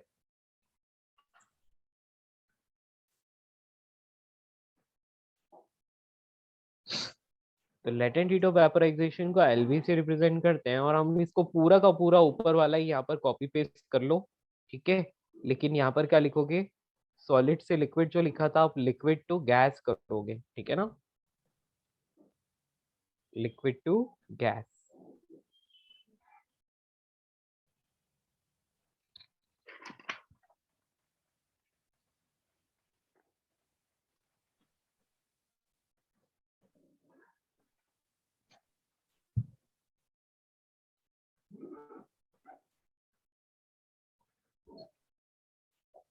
ओके फ्रेंड्स, बस सॉलिड टू लिक्विड की जगह यहाँ पर हम लोग क्या लिखने वाले हैं, लिक्विड टू गैस लिखने वाले हैं, दैट्स इट, ये एक सर डिफरेंस है। तो लेटेंट हीट निकालते कैसे है। बेटा लेटेंट हीट एक कांस्टेंट होता है, ठीक है, ये मटेरियल्स के लिए स्टैंडर्ड वैल्यू होती है जो एक्सपेरिमेंटली आती है। ठीक है ना, यस। बाकी आपको किसी भी सब्सटेंस की लेटेंट हीट चाहिए तो आप एक काम करो, आप उसका एक मास ले लो, कुछ लेट से 10 ग्राम ले लो या 100 ग्राम ले लो, और हाँ आप सर। उसको कितनी हीट दे रहे हो वो आप मेजर करते रहना। आपने लेट से 100 कैलोरी 100 जूल्स ऑफ कुछ हीट दे दी उसको, तो देख लेना कि ऐसे में उसका कितना ग्राम जो है वो कन्वर्ट हुआ है, या उस पूरे, जैसे कि आपने लेट से आइस ले लिया है ना, तो आइस को हाँ। लेके और अब आप क्या कर रहे हो, आपके पास 100 ग्राम आइस था, अब तब तक हीट देते रहे जब तक सारा आइस मेल्ट ना हो जाए। ठीक है, हाँ तो सारा आइस मेल्ट हो गया और जो वाटर बना अभी उसका टेम्परेचर 0 डिग्री सेल्सियस से इंक्रीज नहीं होना चाहिए, 0 डिग्री सेल्सियस ही रहना चाहिए। ठीक है, क्लियर? तो 0 डिग्री सेल्सियस समझ गया। आइस को आपने 0 डिग्री सेल्सियस वाटर में कन्वर्ट किया, तो ऐसी कंडीशन में जितनी भी हीट आपको देनी पड़ी, that is it's latent heat, मतलब पर यूनिट मास, मास को डिवाइड कर लेना है ना। यस तो लिक्विड टू गैस। सर, तो एक कांस्टेंट हीट देना पड़ेगा ना?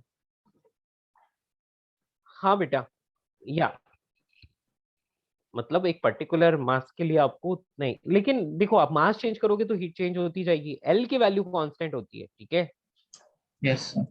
हाँ, simple Q is equals to ml, इतना याद रखना। अब यहाँ आप लोगे लिक्विड, लिक्विड से आप गैस बना रहे हो, तो जो हीट होगी Q is equals to m into L V लिखेंगे, लेटेंट हीट ऑफ वेपराइजेशन, यहाँ वेपराइजेशन होगा। और यदि आप गैस से लिक्विड बना रहे हो तो आपको हीट एक्सट्रैक्ट करनी पड़ेगी, है ना। तो इसके लिए हम लिखेंगे Q is equals to minus of m into L V. Okay, समझ पाए? Yes, sir.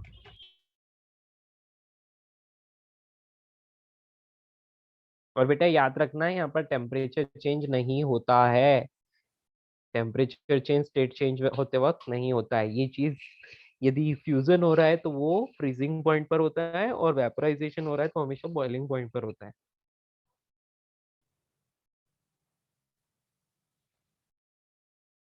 Note down this fast. Sir, तो delta T is equal to 0 क्या? हाँ बेटा, डेल्टा टी की वजह से जरूरत नहीं पड़ती, पर हाँ डेल्टा टी यहाँ जीरो ही होगा ऑब्वियसली, क्योंकि कांस्टेंट टेम्परेचर पर हो रहा है, तो डेल्टा टी जीरो ही। ठीक है, latent heat of vaporization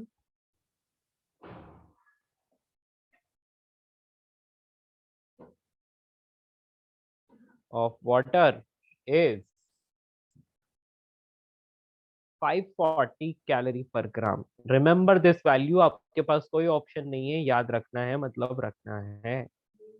ठीक है, इसको जूल्स में कन्वर्ट कर सकते हो आप, उस 80 को भी जूल में कन्वर्ट कर सकते हो।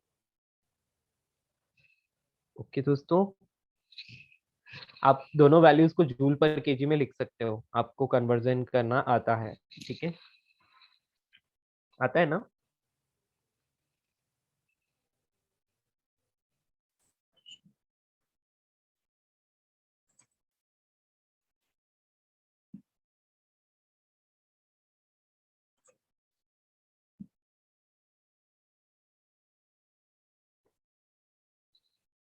तो एक बार ऊपर दिखा सकते हो क्या लिखा हुआ?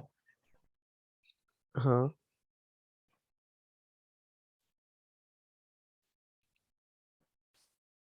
अच्छा यस।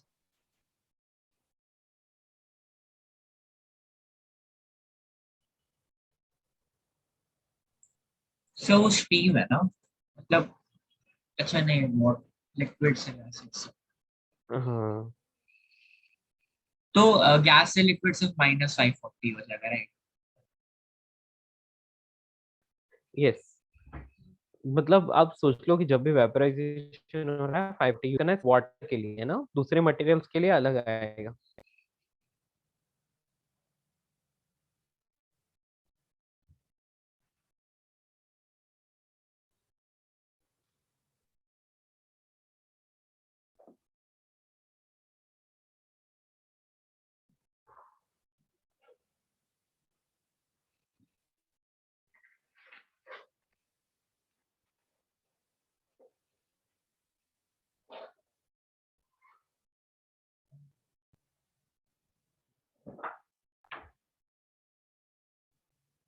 बेटा एलवी लिखना है आपको, है ना, LV shows latent heat of vaporization. ठीक है, यदि आपने एलएफ लिखा है it shows latent heat of fusion, तो आपको एलवी और एलएफ ऐसा लिखना होता है ना, वो आपको बताता है कि आप कौन सी स्टेट को चेंज कर रहे हो। ठीक है ना, और उनकी वैल्यूज अलग अलग होती। ओ अच्छा अच्छा, मैंने गड़बड़ लिख लिया, बिल्कुल सही बोला आपने, मैंने गलत लिख लिया है ना, यहाँ पर मुझे एलवी लिखना चाहिए था, sorry sorry sorry, latent heat of vaporization of water is LV ना। यस, ये मेरा मिसप्रिंट हो गया था, अभी मैंने सही किया, थैंक यू। चलिए बेटा, तो अब आपको एक ये मैंने विद साइन कन्वेंशन सारी चीज मैंने एक्सप्लेन कर दी, ठीक है। अब मैं आपसे एक अच्छा सा क्वेश्चन पूछता हूँ। अच्छा तो क्या है, ठीक ठाक है। Find the heat required to change heat required to convert, एक काम करते हैं, टू कन्वर्ट 100 ग्राम, छोड़ो अपन स्टैंडर्ड वैल्यू लेते हैं, 1 kg ले लेते हैं ना, 1 kg of ice eight 0 degree Celsius, नहीं लेकर और भी कम करता हूं ताकि आपके सारी चीजें इसमें यूज हो जाए। तो at -20 degree Celsius to steam at, इसको 120 ले लेते हैं, 120 डिग्री सेल्सियस, ठीक है। सर इसमें टेम्परेचर का क्या काम? हाँ वही मैं आपको बोलना चाह अच्छा रहा हूँ, हाँ, यस इसीलिए यस, मैंने समझ ऐसा इसलिए आपको दिया, क्योंकि देखो अब जब भी ऐसा क्वेश्चन आपके सामने आता है तो आप क्या करोगे, है ना, क्या करोगे। तो आपके पास कौन है, -20 डिग्री सेल्सियस का आइस है, ठीक है। तो अब आइस इस पहले 0 आइस डिग्री को आप सेल्सियस 0 डिग्री सेल्सियस के आइस पर ले जाओगे, 0 डिग्री सेल्सियस आइस पर, है ना। अब इस आइस से, अब देखो ये अपना फ्रीजिंग पॉइंट आ गया है ना, अब यहाँ से हम इसको 0 डिग्री सेल्सियस के वाटर में कन्वर्ट करेंगे, तो देखो टेम्परेचर कांस्टेंट ही रहेगा, लेकिन ये 0 डिग्री सेल्सियस का वाटर बनेगा, ठीक है। अब इस 0 डिग्री सेल्सियस के वाटर को आपने और हीट किया, आपने इसको और हीट किया, तो अब हीट करके कहाँ तक ले जाओगे, आपको तो भाई स्टीम बनानी है ना, तो आप पहले इसको बॉइलिंग पॉइंट तक ले जाओगे, तो 100 डिग्री सेल्सियस ऑफ वाटर तक ले जाओगे। 100 डिग्री सेल्सियस वाटर आ गया, अभी हम इसको और हीट करेंगे, तो क्या होगा, अब ये वाटर स्टीम बनना शुरू हो जाएगा और ये 100 डिग्री सेल्सियस की स्टीम बनेगी। तो ये 100 डिग्री सेल्सियस की स्टीम बनेगी। 100 डिग्री सेल्सियस की स्टीम बन गई, अब आप इसको और हीट दोगे, तो अब इसका टेम्परेचर बढ़ेगा, अब इसका टेम्परेचर बढ़ेगा तो ये 120 डिग्री सेल्सियस की स्टीम बनेगी, ठीक है। सर हम लोग ऐसे नहीं कर सकते कि delta T is equal to 120 minus minus 20 degree नहीं 140 नहीं कर डिग्री और सकते। फिर लेटेंट हीट निकाल लेंगे।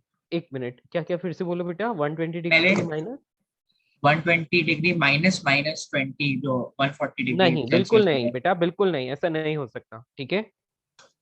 यस ऐसा आप नहीं करेंगे, क्यों नहीं करेंगे, क्योंकि बेटा -20 डिग्री से 0 डिग्री सेल्सियस आइस है, और आइस के लिए स्पेसिफिक हीट कैपेसिटी 1/2 होती है ना। और बीच में देखो 0 डिग्री से 100 डिग्री सेल्सियस जब टेम्परेचर चेंज हो रहा है, तब स्पेसिफिक हीट कैपेसिटी 1 होगी, ठीक है ना। सर, जीरो के बाद आइस मेल्ट होने लगता है क्या? या यस बेटा, आइस देखो, आइस हमेशा 0 हम लोग डिग्री सेल्सियस स्पेसिफिक पर ही मेल्ट होता है। हाँ बेटा बोलो। Yes specific heat of ice to water and steam को सेम लेंगे क्या? नहीं, वाटर के अलग मैंने लिखवाया था ना आपको, देखो देखो देखो, ये रहा, थोड़ी देर थोड़ा और ऊपर चलो, ये रहा, देखो ये लिखवाया है मैंने, कितना लिखा है, देख अच्छा सकते हो। हाँ, यस सर। हम्म, नहीं सर, मैं क्या बोल रहा था कि हम लोग पहले स्पेसिफिक हीट कैपेसिटी कैलकुलेट कर लेंगे, उसके नहीं बाद करना ही 120 नहीं है, वो डिग्री। आपको याद है, वो क्यों कैलकुलेट करोगे, वो तो आपको याद है ना। सॉरी, स्पेसिफिक हीट कैपेसिटी नहीं, Q in terms of Q is equal to S हाँ into M into delta T, पहले यस, वो कैलकुलेट करेंगे एंड हाँ फिर लेटेंट हीट वाला क्यू कैलकुलेट करेंगे एंड दोनों को ऐड कर हाँ, देंगे। देखो सिंपल सी बात है, जहां पर भी टेम्परेचर चेंज हो रहा है वहां एम एस डेल्टा टी, और जहां पर स्टेट चेंज हो रही है वहां पर Q is equal to M L, ठीक है। Yes Yes. तो वैसे टाइम हो गया है, आपकी क्लास है अभी एक और, है ना। यस सर, ओके, चलिए घर से सॉल्व करके लाएंगे, मैं करके बताऊं इसको, तो सॉल्व कर लेंगे। ठीक है। ओके दोस्तों, so solve it at home, see you in the next class and will sir 1 second, proceed. इसको हाँ कॉपी कर। यस, तो Q1 में क्या करोगे आप, Q1 में लिखोगे M S delta T, Q2 में m into L F, Q3 M S delta T, Q4 m into L V, और Q5 M S delta T. Yes delta T हमेशा final temperature minus initial temperature होता है, ठीक है। Sir Q1 में हम लोग लेटेंट हीट थोड़ी ये करेंगे। Q1 में में क्यों तो लेटेंट हीट स्पेसिफिक, आएगी बेटा, हाँ एमएस हाँ वही डेल्टा टी बोल रहा आएगा ना। हूँ, हाँ, यस सर वही बोल रहा हूँ। हाँ, और जहाँ उस पर स्टेट Q2 चेंज में होगी, लेटेंट हीट होगा। हाँ स्टेट चेंज के लिए ही एमएल आएगा बस। समझ गए। टेम्परेचर चेंज हो रहा है तो MS delta T, very good, ठीक है। अर्नव आई थिंक ये करेक्ट आंसर होना चाहिए। Will check in the next class, ठीक है। तो अगली क्लास तो ऑफलाइन होगी ना आप लोगों की शायद। शायद, ओके चलो जो भी हो देखेंगे, है ना। आज के लिए इतना ही, चलते हैं।